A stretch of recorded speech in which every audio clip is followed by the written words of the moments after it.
कलयुग का प्रभाव नहीं हो, उसका परिणाम क्या है कि भले ही सामने वाला दिखावा कर रहा हो, फिर भी आपको लगेगा नहीं ये तो वास्तविक है। पढ़े लिखे लोग इसको क्या कहते हैं? अंधविश्वास। ये अंधविश्वास है। नहीं, भक्तमाल जी की एक कथा है कि एक राजा था, उसके सिर में बहुत दर्द रहता था। तो एक वैद्य ने आकर के कहा कि मानसरोवर में रहने वाले हंस, उनके हृदय को अगर लाया जाए और उससे एक दवाई बनाई जाए, उसका लेपन उनके सिर पे किया जाए तो उनका सर का दर्द हमेशा के लिए खत्म हो जाएगा। राजा ने सैनिकों को आज्ञा की, जाओ मानसरोवर से हंस पकड़ के लाओ। सैनिक सब पहुंच गए मानसरोवर, लेकिन सैनिकों की वेशभूषा देख करके हंस उनके हाथ आए नहीं, दूर ही दूर रहे। 3-4 दिन तक सब सैनिक वहीं पड़े रहे, हंस हाथ नहीं आए। एक दिन उन सैनिकों ने देखा कि कुछ संत वहां पर आए और वे अपने हाथों से दाना चुगा रहे थे और हंस उनके हाथ से दाना ले रहे। सैनिक जैसे आगे बढ़े तो हंस सारे भाग गए। तो सैनिकों ने सोचा कि भाई हमारी वेशभूषा से भाग रहे हैं, हम भी अगर संत बन के आ जाएं तो शायद हमारे हाथ से भी कुछ पाएं, और जब ये पाएंगे तो हम इनको पकड़ लेंगे। तो हंसों का स्वभाव क्या था? संतों का सम्मान करते थे। ये सभी सैनिक संतों का रूप धारण करके गए और हाथ में दाना लेकर के हंसों को खिलाने गए। तो भक्तमाल जी में वर्णन है कि वे सब हंस जानते थे कि ये वही सैनिक हैं, लेकिन संत वेश में आए हैं। संत वेश में आए हैं, अगर हम इनके पास नहीं गए तो भेष का अपराध बनेगा। जानते हुए भी कि हमें बंदी बनाएंगे, जबरदस्ती जो हंस थे वे उनके समीप चले गए और सैनिकों ने थोड़ी देर तो दाना चुकाया और फिर मौका पाके उनको पकड़ लिया, ले गए। ये दृश्य भगवान देख रहे थे। ठाकुर जी ने मन में विचार किया कि हंस जानते हुए भी कि ये सैनिक हैं, हमें बांध लेंगे, फिर भी भेष का सम्मान करने के लिए इन्होंने खुद को दे दिया। इनकी रक्षा मैं करूंगा। और ठाकुर जी एक वैद्य बन के राजा के यहां आ गए। हंसों को लाया गया पिंजरे में बंद करके, बस उनका वध करना ही था कि तुरंत ठाकुर जी आए और ठाकुर जी आके बोले, राजन सुनो, हम आपसे वचन देते हैं, इन हंसों को अभी मत मारो, हम एक औषधि आपके माथे से लगाते हैं, अगर 2 दिन में आपका दर्द ठीक ना हो तो आप इन हंसों का वध करना, लेकिन आपका दर्द यदि जड़ से खत्म हो जाए तो इन हंसों को छोड़ देना।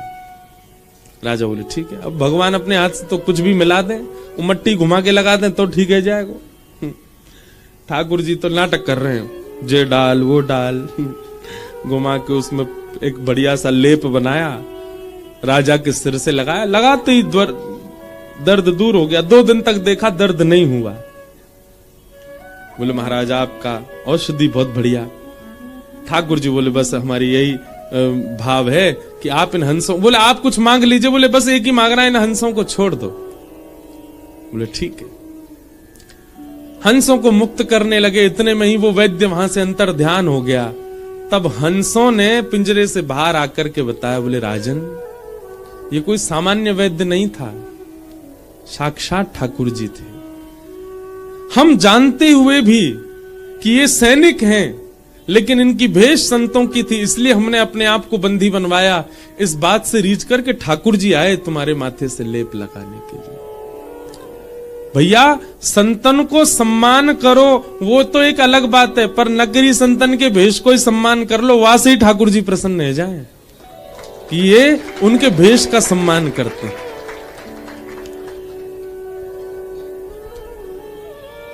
कलयुग यदि जीवन में आ जाएगा ना बंधुओं, बहुत सावधानी से सुनिएगा, हमारी भक्ति में सबसे ज्यादा बाधा यदि कोई है तो वो एक ही है, और वो है वैष्णव अपराध।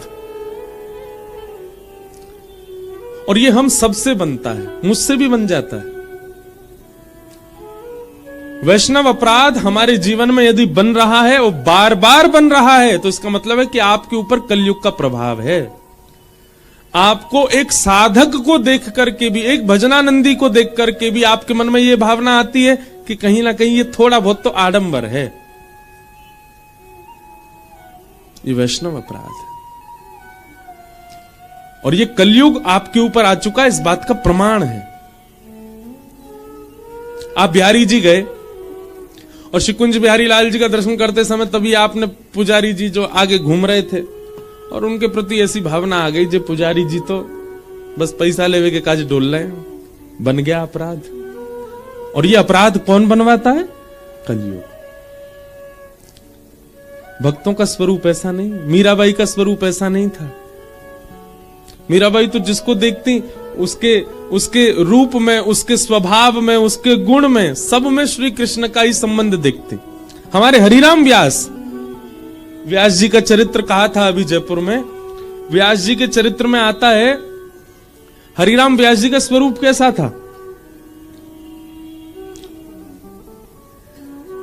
कोई बढ़िया लोभी व्यक्ति उनके पास आता, जो बहुत लोभी है, उसको देख करके कहते, वाह भैया तुम पे बामन भगवान बड़ी कृपा है। बामन भगवान भी तो 3 पग जमीन से तीनों लोग न लोभ में ले आए थे। कोई बहुत क्रोधी दिखाई देता, वो हो जय हो परशुराम भगवान के अंश। हरिराम व्यास जी की दृष्टि ऐसी थी।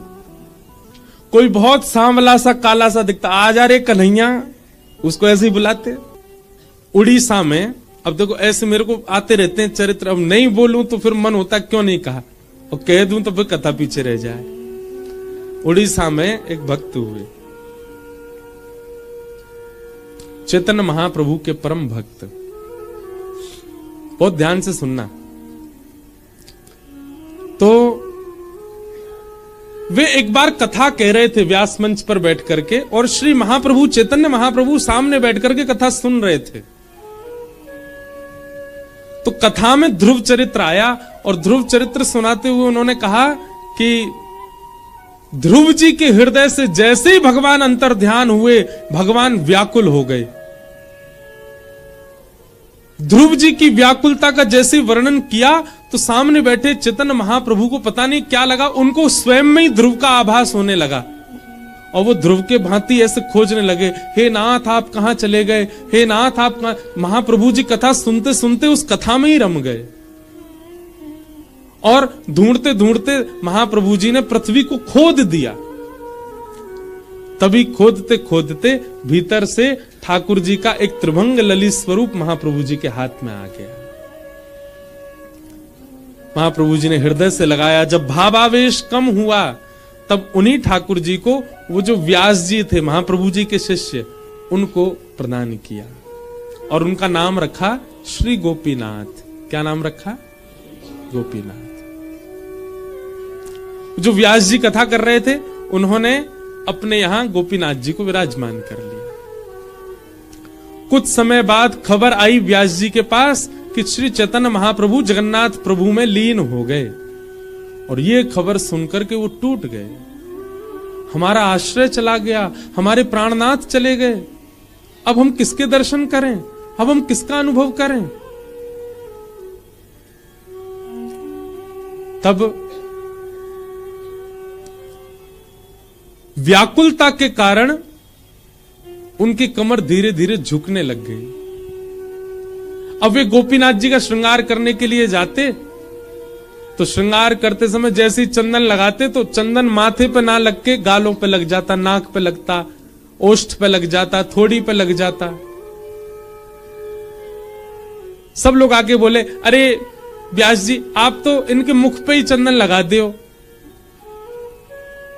उन्होंने मन में विचार किया कि अब सेवा मुझसे हो नहीं पाती, मैं किसी पुजारी को नियुक्त कर देता हूं ठाकुर जी के लिए। और उन्होंने एक पुजारी नियुक्त कर दिया। एक दिन की सेवा एक अन्य पुजारी ने की। ठाकुर जी का खूब बढ़िया श्रृंगार हुआ, खूब बढ़िया सब साज सजे, चंदन भी आज माथे पे लगा। उनकी कमर झुक गई थी, बेचारे नीचे से ही देख रहे थे, वाह ठाकुर जी बहुत दिनों बाद आपको श्रृंगार बहुत बढ़िया भयो। रात्रि में जैसी सोए, ठाकुर जी रोते हुए स्वप्न में आ गए और कहने लगे, हम तोते सेवा करावे के लिए प्रकट भय, हम तोते सेवा करावे के काजे बैठे और तुमने कहे दूसरों पुजारी धर दियो मेरे काजे। बोले जय जय, मेरी कमर झुक गई, मैं आपको चंदन ना लगा पाऊं, मेरा हाथ ऊपर ना आ पावे, मैं कैसे सेवा करूं? अब बढ़िया श्रृंगार करता रहो पुजारी आपको। ठाकुर जी बोले मोए ना पतो, चाहे नाक पे लगाओ, चाहे ठोड़ी पे लगाओ, चाहे मुंह पे लगाओ, चंदन चाहे जहां लगाओ, श्रृंगार आप ही करोगे। और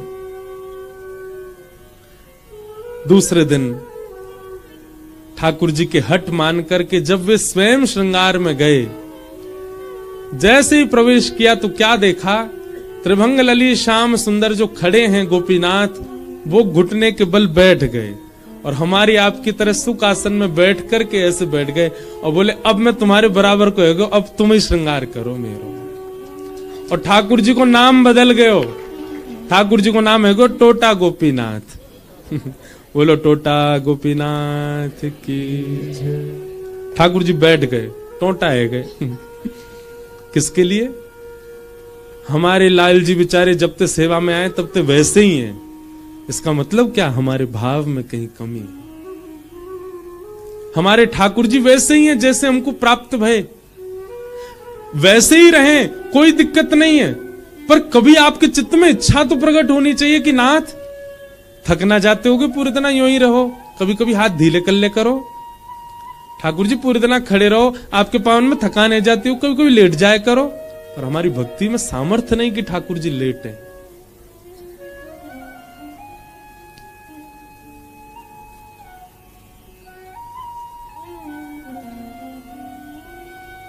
प्रहलाद जी ने स्तुति गाई और स्तुति सुनते ही नृसिंह भगवान का सारा क्रोध समाप्त हो गया और श्री प्रहलाद जी को गोद में अंक में भर लिया, हृदय से लगा लिया, अपनी जीभ से चाटने लगे भगवान, अपना वरदहस्त फेरने लगे सिर पर, नेत्रों से आंसू गिरने लगे। बोले प्रहलाद, भागवत जी में लिखा है, हृदय से लगा करके भगवान कहते हैं यदि मैंने आने में विलंब किया हो।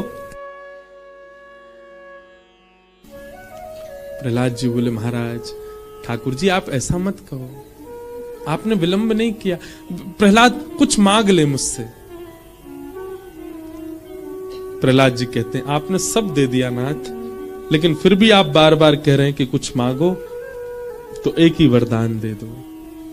क्या? कि मेरे चित्त में आपसे कभी भी कुछ मांगने की इच्छा ही पैदा ना हो, ऐसा वरदान दे दो। मेरे मन में जब भी मैं आपके सामने आऊं, मेरा